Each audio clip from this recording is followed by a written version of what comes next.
where we're here at Ritter's Winery and Cidery, and we're celebrating the end of summer with a beautiful art walk right here at the winery. And I'm here with Kim Ritter. Hi. Hello, Kim. And you have all these fun special events going on to celebrate the end of summer before it's pumpkin season, Yes, right? we're not ready for that yet. It's still Exactly. summer, and we're going to celebrate it as long as we can. Absolutely. And of course, when we visit Ritter's and we visit Kim, she always cooks something up great for us. And today we're making meatballs. Yes. And this recipe is in your cookbooks. It is. It's my homemade sauce and meatball recipe. I can't take all the credit. It's passed down through generations. I love it. Very nostalgic. Even better. Yes, Yeah. exactly. So we're going to start with the base of our sauce and just kind of set that aside for a second while we work on the meatballs. Okay. So what you want to do is take a nice olive oil Right. and coat the bottom of your pan. From there, most of the ingredients can be cut directly in half. I have all the measurements in my book. Okay. This is about 1 onion. Okay. Maybe just kind of cover the bottom of the pan with that. And then we're going to reserve half of it for the meatballs. And then it's the same thing with the parsley, roughly 6 tablespoons.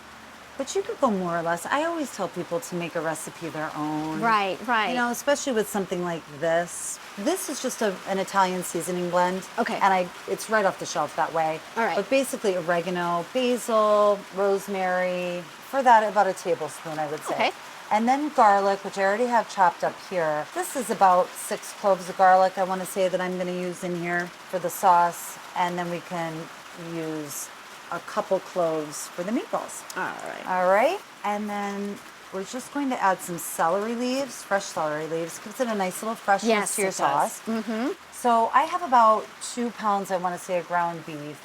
Any kind you want. This is 80-20. I like a little fat. Yeah. It adds to the pan drippings, and it makes a really nice recipe.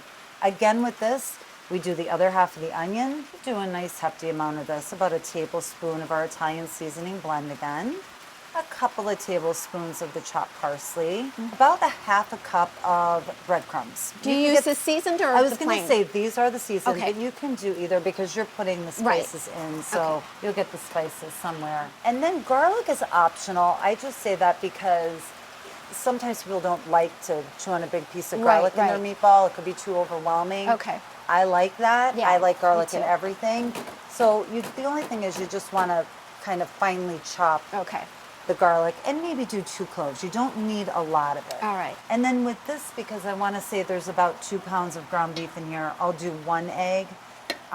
You could do 1 or 2 eggs. It really just all depends. Okay, sounds good. And then I like to get into it with my hands. Absolutely, it's the best way. Because I just feel like this is one of those recipes where you really need to incorporate all the ingredients together, because you need every meatball, I should say, to be consistent. Absolutely, absolutely. Yep. So I'm just going to finish with a little bit of salt, and you just add the salt to taste. Okay. I like a lot of salt. Yeah, me too. But I know, not everyone everybody does, though. I know, I have to remember that. So, and then we can start making the meatballs. Before we start making them, we turn the pot on, because you'll start to smell it cooking. It does smell good. The onions get translucent. We don't want it to get brown. Don't want it to get to that point. Right. Then we'll add our meatballs, because we're going to brown them right in the pot. We'll want to line the bottom of the pot with our meatballs, kind of get the whole thing brown, and then sometimes you need to take some out and put some more in, and you do it in batches, and then you add them all back in at the I got end. you. Okay. Okay. That's it. They're not going to be cooked in the middle. They're not ready to eat yet. They cook in the sauce, because once we add all of our tomato ingredients, it just basically cooks as many hours as you have. Okay. I say 3 to 4 in the actual recipe, but I cook it all day. My house, because the longer you cook it, the better.